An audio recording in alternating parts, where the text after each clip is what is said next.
Imagine waking up tomorrow morning and finding out that Walmart, the one company that millions of Americans depend on for food, jobs, and affordable living, has just walked out of the United States. Yes, you heard that right. The nation's biggest retailer, pulling back in protest over tariffs, leaving behind empty shelves, shuttered stores, and a food crisis unlike anything we've seen in modern history. And here's the kicker. Even Donald Trump himself is reportedly stunned by the move. What forced Walmart to make such a drastic decision? And more importantly, what does this mean for you, your family, and the future of America's economy? Stay with me, because the story you're about to hear is bigger, deeper, and far more alarming than the headlines suggest. Tonight, and it's a story that no one could have predicted, a single decision made quietly behind corporate doors has just erupted onto the national stage and sent shockwaves across the United States.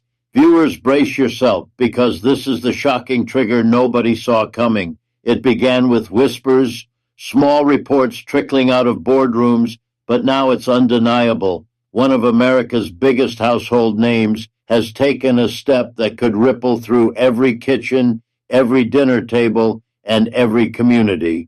For decades, this company stood as a symbol of consistency, the place where millions of families went for affordable goods, groceries, and everyday essentials.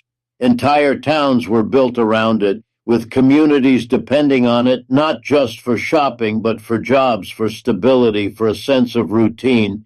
Yet suddenly, without warning, that foundation has cracked. And the reason? Tariffs.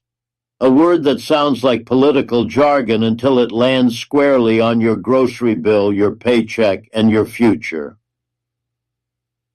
Insiders say the pressure had been building for months. Rising costs, global tensions, and new trade barriers had created a storm that no amount of corporate strategy could fully withstand.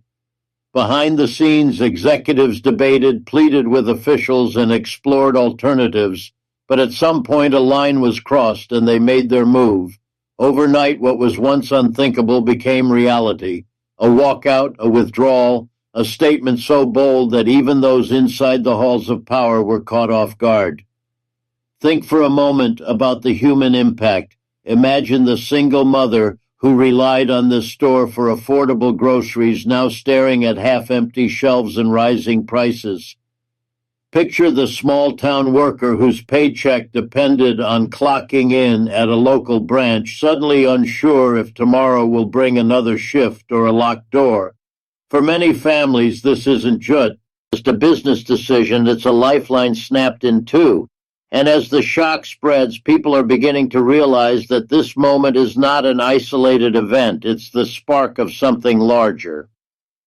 Markets have already reacted, with investors and analysts scrambling to predict the next domino to fall. Will other companies follow suit? Will this decision ignite a chain reaction that destabilizes entire industries? No one knows for certain, but the uncertainty alone is enough to create fear.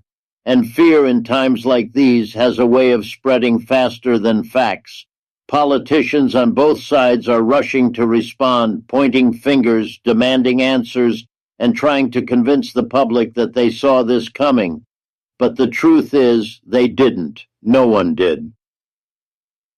Beyond America's borders, the rest of the world is watching closely. Trading partners, rivals, and allies alike are reading between the lines, calculating what this means for the global economy.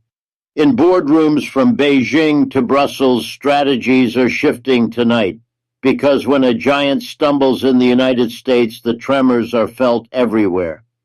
Still, at the heart of all this drama lies one simple, undeniable truth. This was the shocking trigger nobody saw coming, the kind of moment that history books may look back on as a turning point when ordinary people suddenly realize just how fragile the systems they depend on really are. And as the dust begins to settle, one question hangs in the air. What happens next? For now, all we can say is that a new chapter has begun, one that could reshape not only business but daily life in America.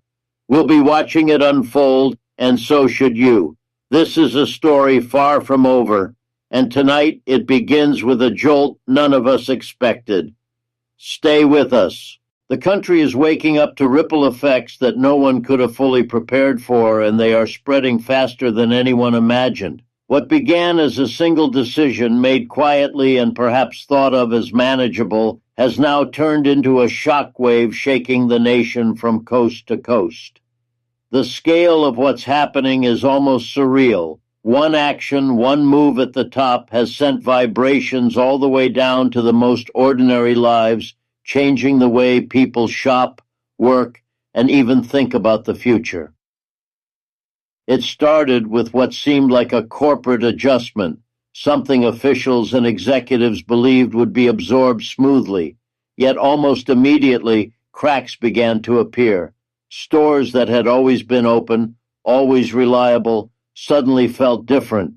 Shelves weren't quite as full. Prices ticked upward in small but noticeable jumps, and then came the closures, the cutbacks, the changes that no one in small towns and big cities alike could ignore. Overnight, what felt steady and predictable became uncertain and fragile. Take the story of one community in the Midwest where the local store wasn't just a place to shop. It was the heartbeat of the town. Dozens of families depended on it for their paychecks, while thousands more relied on it for groceries at prices they could afford. When the announcement hit, people didn't just lose a retailer, they lost a gathering place, a sense of security, and for some, the guarantee that tomorrow would look anything like yesterday. In another corner of the country, truck drivers and supply chain workers suddenly found their routes cut short, their deliveries canceled, leaving them stranded between rising fuel costs and shrinking demand. These aren't just statistics, they are real people experiencing the fallout in real time. And it isn't stopping there. The financial markets are jittery, bouncing between panic and denial. Economists warn that if these tremors continue, they could set off a chain reaction across industries. Farmers who supply produce are now wondering who will buy their crops at scale. Manufacturers who rely on steady distribution are left recalculating their orders. Even local restaurants are feeling the squeeze as ingredient prices creep up, forcing them to raise menu costs and risk losing customers. The ripple is widening, touching layers of the economy that most of us never think about until they break. Politically, the shock has become a lightning rod. Leaders are scrambling to reassure the public, holding press conferences and promising solutions, but the truth is they are just as blindsided as everyone else. Trade officials admit that negotiations behind closed doors had been tense for weeks, yet no one expected such a dramatic turn. Now both parties are trading accusations, each blaming the other for not anticipating the fallout. The American people, meanwhile, are left wondering who is actually steering the ship and whether anyone saw just how fragile the system truly was. Beyond U.S. borders, the story is no less dramatic. Trading partners are recalculating their agreements, allies are asking tough questions, and competitors are looking for ways to capitalize on America's sudden instability. What was once seen as the most secure and dependable market in the world is now facing doubt. And in a globalized economy, doubt spreads quickly. A single nation's turbulence becomes everyone's problem, from Asian markets opening at dawn to European leaders huddling late into the night. The ripple effects that shook the nation overnight are no longer just ripples. They're waves building momentum, and no one yet knows where they will crash. For families, for workers, for communities everywhere, the story is unfolding not on paper, but in daily life. The grocery bill, the GCP, As pump, the job security, all are caught in the storm. What happens next could define the course of not only this season, but possibly this decade. While the public is being told one version of the story, a very different narrative is unfolding behind closed doors. Officials and corporate leaders are speaking in calm, measured tones, assuring Americans that everything is under control. But sources close to the situation suggest there is far more happening out of sight, and what they aren't telling you may be the very thing that determines the future of the economy, jobs, and even the stability of everyday life. The headlines you see each morning are carefully crafted: market adjustments, routine negotiations, manageable setbacks. Yet what insiders describe is anything but routine. In confidential meetings where no cameras are allowed and no microphones can record, conversations are tense. Executives are running through worst-case scenarios, trade officials are warning of escalating costs, and policymakers are whispering about consequences that could spill far beyond what they are willing to admit publicly. It's a stark contrast between the polished press releases and the raw reality of those private discussions. Behind those doors, strategies are being drawn up that will never make it to the evening news. Lists of potential store closures, contingency plans for supply shortages, projections of rising prices that could hit families hard, and all the while, the public message remains the same: stay calm, it's under control. But history has shown that when officials repeat that line too often, it usually means the opposite is true. The public is the last to know, and by the time the truth surfaces, the impact is already at their front door. Consider the worker who clocks in at a distribution center every day. He's been told his job is safe, that operations will continue as normal. Yet inside corporate offices, there are already discussions about downsizing, about automation replacing roles, about shifting resources overseas. Or think of the family in a small town, reassured that their local store is unaffected. Privately, executives are reviewing maps of underperforming branches, weighing which locations to quietly phase out. These are not just numbers in a report, they are lives, routines, and communities on the line. Even on the political front, the gap between public statements and private fears is widening. Leaders step in front of the cameras to promise stability, but advisors behind them are already drafting responses to crises that have not yet been announced. Some are warning that if tariff battles escalate, the fallout could hit everything from food prices to global supply chains. Others are quietly urging diplomacy, while still others push for hardline stances they would never admit to in public. It's a high-stakes game with the American people caught in the middle. And globally, what they aren't telling you is even more alarming.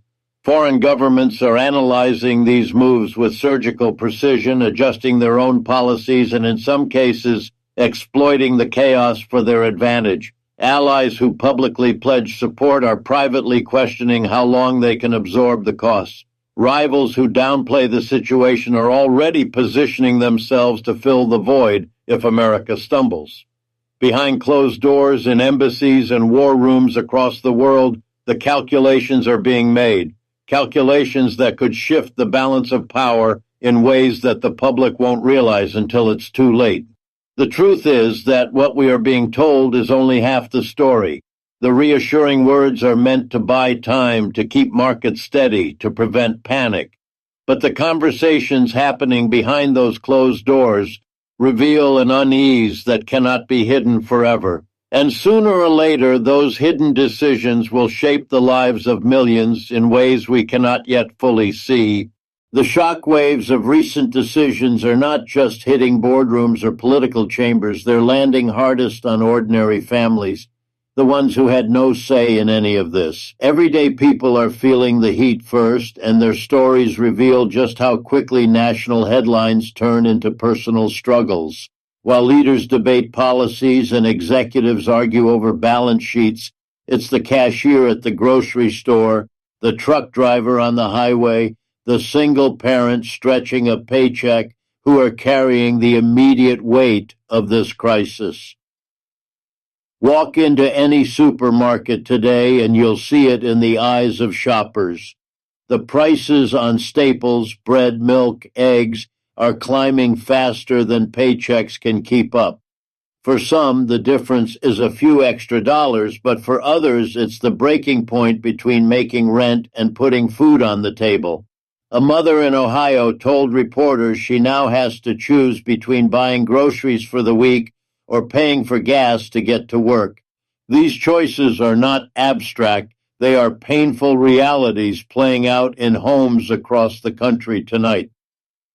At the same time, workers who once felt secure are beginning to look over their shoulders. In towns where a single retailer or warehouse provides the bulk of employment, rumors of cutbacks spread like wildfire. A father in Arkansas who has worked at a distribution center for over a decade now lies awake at night wondering if the next round of changes will include his job. He hasn't been told anything officially, but he's noticed the reduced shipments, the lighter schedules, the worried whispers in the break room. For him, the crisis isn't a headline, it's the gnawing uncertainty of whether his children will still have health insurance next month. Local businesses aren't spared either. Restaurants are paying more for ingredients, forcing them to raise menu prices, knowing full well customers may stay away. Family-owned shops are cutting hours just to keep the lights on. And farmers, often the backbone of rural communities, are watching the cost of supplies skyrocket while their buyers hesitate to place large orders. One farmer in Iowa described it bluntly. We're being squeezed from both ends. Higher costs, fewer sales. Something's got to give. Meanwhile, policymakers urge patience, promising that long-term benefits will outweigh the short-term pain. But patience is a luxury when bills are due today. Everyday people don't live in the future. They live in the present, where the price of groceries, the stability of a paycheck, and the security of a community are all being tested. Behind closed doors, officials argue over numbers and forecasts, but in neighborhoods across America, families are already rationing, already cutting back, already feeling the strain. And the pressure isn't just financial, it's emotional. Stress levels are rising, tensions at home are sharper, and uncertainty about tomorrow weighs heavily.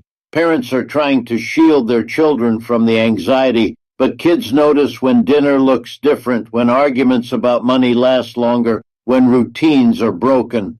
These ripple effects stretch far beyond dollars and cents.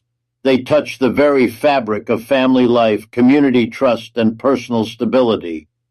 Globally, analysts warn that if the situation worsens, the U.S. may not just see higher prices, but also shortages, supply chain disruptions, and even more job losses. Trading partners are watching carefully, while competitors quietly look for ways to benefit from America's struggles. But as nations maneuver, the ones most directly impacted remain the everyday citizens at home, the ones who don't sit at policy tables yet feel the consequences first. The shock of recent events has not only rattled ordinary Americans, but has set off a storm of panic in the highest circles of power. Behind the polished statements and confident smiles, power players are scrambling for control, each one desperate to shape the outcome before it slips too far out of reach. The scramble is frantic, the stakes enormous, and the battle unfolding is as much about perception as it is about reality. In Washington, lawmakers who only days ago seemed divided on everything are suddenly racing to get ahead of the narrative. Some are calling emergency hearings, hoping to appear decisive, while others retreat to closed-door meetings, frantically weighing how their next move will play out in the headlines. For them, this is about more than policy. It is about survival. Their constituents are demanding answers. Their rivals are circling, and every hesitation risks being interpreted as weakness. In corporate boardrooms, the mood is no calmer. Executives are weighing options at breakneck speed, debating whether to cut losses, double down, or quietly shift resources overseas.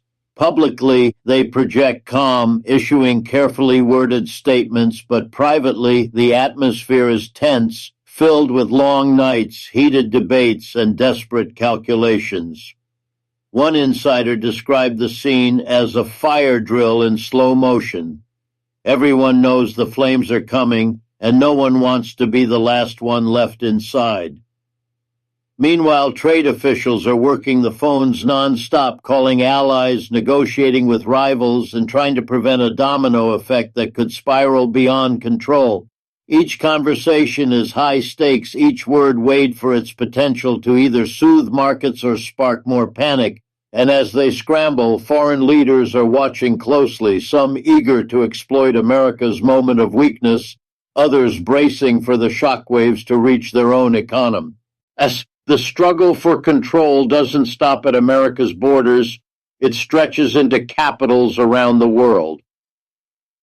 What makes this moment even more volatile is that no one player holds all the cards. Politicians need corporations to hold the line. Corporations need political cover to weather the storm, and both rely on global partners to prevent collapse. But with everyone scrambling, alliances are shaky, and trust is thin. Each side suspects the other of withholding information, of angling for advantage, of preparing to shift blame when the dust settles. And in that environment, even small missteps can trigger massive consequences. While these power players maneuver behind closed doors, the public sees only glimpses, a rushed press conference here, a market plunge there, rumors and leaks filling in the gaps. And that uncertainty fuels speculation. Who really has control? Who is telling the truth? Who is quietly preparing for the worst while insisting everything is fine? The answers remain hidden, but the urgency is unmistakable. History has shown us that when the powerful scramble like this, it's rarely just about protecting their institutions. It's about protecting themselves. Their reputations, their influence, their futures are all on the line. And as they scramble to hold on, ordinary people can only hope the decisions being made in secret rooms are guided by something more than self-preservation. Tonight, the story is not about calm leadership or steady hands. It is about a fight for control playing out in real time with consequences that will touch every home, every job, and every community. And as the struggle intensifies, one truth becomes clearer by the hour. The ones who appear most confident in public are often the ones most desperate in private. The scramble for control is underway, and no one knows yet who will emerge on top. But one thing is certain. This battle will shape the course of what happens next. Stay tuned because this is far from over. The nation has reached a moment that feels different from all the turbulence that came before. After weeks of mounting tensions, sudden decisions, and unexpected fallout, we are now standing at what many are calling the point of no return. It is the stage where choices can no longer be delayed, where the comfort of waiting for someone else to solve the problem has evaporated, and what happens next, for better or for worse, is no longer only in the hands of leaders or corporations. It's up to us. The warning signs have been building quietly, then loudly, then unmistakably. First, it was the rising costs that people noticed in their daily routines, groceries that stretched budgets, gas pumps that turned commutes into burdens, rent payments that seemed to inch higher every month. Then came the cutbacks and closures, the headlines about major companies pulling back, and the sudden realization that what felt like isolated events were actually connected pieces of a much larger puzzle. Now, those puzzle pieces form a picture that can't be ignored. The systems we rely on are under strain, and the next moves will shape the path forward for years to come. Ordinary Americans are feeling it most directly. Families in small towns that once revolved around a single store or factory are facing the prospect of jobs disappearing overnight. Parents are making hard choices at dinner tables, weighing which bills can wait and which can't. College students are watching tuition rise while job opportunities shrink. Retirees who worked their whole lives are suddenly watching savings lose value in ways they never planned for. These are not distant concerns, they are lived realities happening right now to neighbors, friends, and millions of people across the country. In Washington, the rhetoric is intensifying. Lawmakers argue over who is to blame, each side pointing fingers while promising solutions that often sound more like campaign slogans than real answers. But beneath the noise, there is a quieter truth. Government action alone will not be enough.